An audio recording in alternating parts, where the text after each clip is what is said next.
जनता party के षड्यंत्र की भेंट चढ़ गया। 1986 में प्रथम बार महिला आरक्षण बिल सदन में प्रस्तुत किया गया और तब से लगभग 27 वर्षों के संघर्ष के बाद और सबसे ज्यादा दर्ज भारतीय जनता पार्टी के द्वारा किंतु परंतु के बावजूद समूचे विपक्ष के समर्थन के साथ 454 समर्थित वोट के साथ संविधान के 106 संशोधन के साथ ये महिला आरक्षण बिल सितंबर 2023 को पारित हुआ। लेकिन गौर करने वाली बात यह है कि जिस विपक्ष ने समर्थन देकर के इस महिला आरक्षण बिल को सितंबर 2023 में पारित किया, उसने इस बात की मांग को भी रखा कि इस महिला आरक्षण बिल में वंचित समाज की महिलाओं को, पिछड़ों को, दलितों को, आदिवासियों को, मुस्लिम समाज की महिलाओं को भी कोटा निर्धारित करके घोषित किया जाए। विपक्ष की इस मांग को भारतीय जनता पार्टी की सरकार ने सिरे से नकारते हुए अपनी नियत और नीति का परिचय जरूर दे दिया। मैं ये जरूर कहना चाहूंगी कि उससे भी ज्यादा कड़वी सच्चाई ये है कि असल में भारतीय जनता पार्टी की सरकार आरक्षण देना ही नहीं चाहती है। वो आरक्षण जो कहीं ना कहीं लैंगिक बाध्यताओं को तोड़ता है और शायद इसीलिए उसमें परिसीमन और जनसंख्या जैसे सवालों को जोड़ करके लंबित करने का काम किया गया। लेकिन माननीय अधिष्ठाता महोदय, पता नहीं लगभग 30 महीने के अंतराल के बाद ऐसा क्या होता है कि भारतीय जनता पार्टी के प्रधान सेवक और भारतीय जनता पार्टी की केंद्र की सरकार 3 दिवसीय विशेष सत्र आहूत करती है। अपनी चिरपरिचित प्रवृत्ति के अनुरूप संविधान संशोधन 131 के प्रथम दिन की मध्यरात्रि को ही इस महिला आरक्षण बिल को आधिकारिक तौर पर अधिसूचित किया जाता है और उसी तारीख 16 अप्रैल 2026 से यह महिला आरक्षण बिल इस देश में लागू हो जाता है। यह सत्र भारतीय जनता पार्टी को बहुत बेहतर तरीके से पता था कि यह 3 दिवसीय का विशेष सत्र कहीं से भी महिला आरक्षण बिल से संबंधित नहीं है। अगर यह 3 दिवसीय सत्र कुछ था तो यह था संविधान के 131वें संशोधन परिसीमन के मुद्दे पर। अगर यह सत्र कुछ था तो यह सत्र था रिप्रेजेंटेशन ऑफ स्टेट्स के मुद्दे पर। अगर यह सत्र कुछ था तो यह सत्र था जनगणना के मुद्दे पर।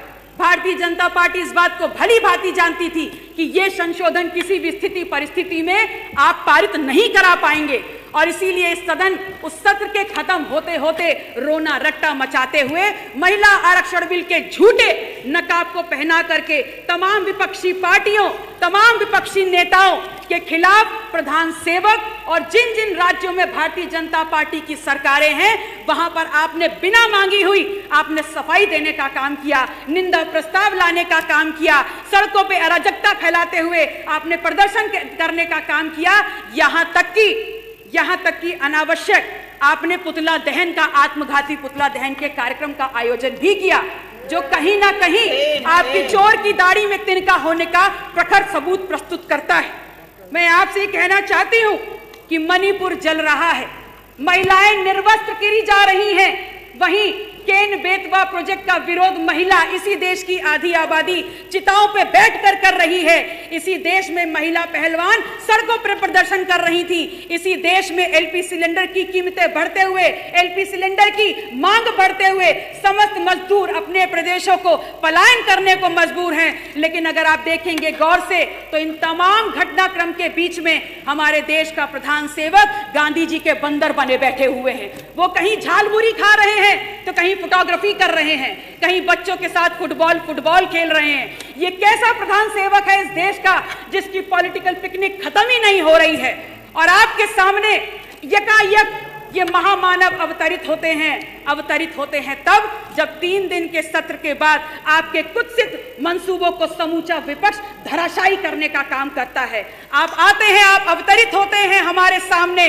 तमाम सरकारी प्लेटफॉर्म्स को यूज करके, जैसे दूरदर्शन, जैसे संसद टीवी, रोना रट्टा मचा देते हैं और क्या बोलते हैं, किस लिए आते हैं? इसलिए आते हैं because you wanted to build a political narrative and that too when just before when the elections of various states were going on in Indian country। आप एक बार आपने पुनः अपने सोच, अपने कर्तव्यों के द्वारा, अपने क्रियान्वयन के द्वारा इस बात को स्थापित कर दिया कि आपने हमेशा संवाद के ऊपर विभाजन को चुना है। आपने इस बात को स्थापित कर दिया कि आपने हमेशा अपनी अकाउंटेबिलिटी के ऊपर आपने चुप्पी को सुना है, आपने चुना है। चलिए एक बार मान भी लेते हैं कि आप इस देश में जनसंख्या के आंकड़े, जनगणना के आंकड़ों को इस्तेमाल करते हुए परिसीमन करना चाहते हैं और महिलाओं की हिस्सेदारी देना चाहते हैं, तो फिर एक बात बताइए, 2021 का सेंसस आपने क्यों नहीं कराया? तब आपने बहाना कह करके 2021 के सेंसस को इसलिए टाल दिया कि कोविड का पैंडेमिक है। तो आपको थोड़ा सा याद दिला दूं कि इसी कोविड के पैंडेमिक के दौरान तमाम राजनीतिक मंच सजे थे। बिहार 2020 का असेंबली इलेक्शंस हुए थे, तमिलनाडु के इलेक्शंस हुए थे, वेस्ट बंगाल के इलेक्शंस हुए थे, असम पुडुचेरी के इलेक्शंस हुए थे, लेकिन उसमें तो आपने पैंडेमिक का बहाना नहीं बताया। वो इसलिए नहीं बताया क्योंकि कहीं ना कहीं आप अपनी राजनीतिक, आप अपनी पॉलिटिकल सुप्रीमेसी को बरकरार रखना चाहते थे। माननीय अध्यक्ष जी, मैं आपसे ये कहना चाहती हूं कि चलिए इस बात को भी छोड़ देते हैं और बात आती है इस बात पे कि आप 2011 के जनगणना के आंकड़े को उठा करके महिलाओं की हिस्सेदारी को सुनिश्चित करना चाहते हैं। तो सवाल तो जरूर उठता है कि अगर 2011 के जनगणना के आंकड़े उठा करके आप महिलाओं की हिस्सेदारी सुनिश्चित करना चाहते हैं तो लोकसभा 2024 के चुनाव के दौरान आपने उन सीटों पे महिलाओं के आरक्षण को घोषित क्यों नहीं किया था? इस बात को आपको जवाब जरूर देना होगा। और आज फिर क्यों इस प्रधान सेवक की सरकार इस बात पर, जनसंख्या के आंकड़े, जनगणना के आंकड़े निकले बगैर इस बात पर अड़ी हुई है कि आपको परिसीमन करना है?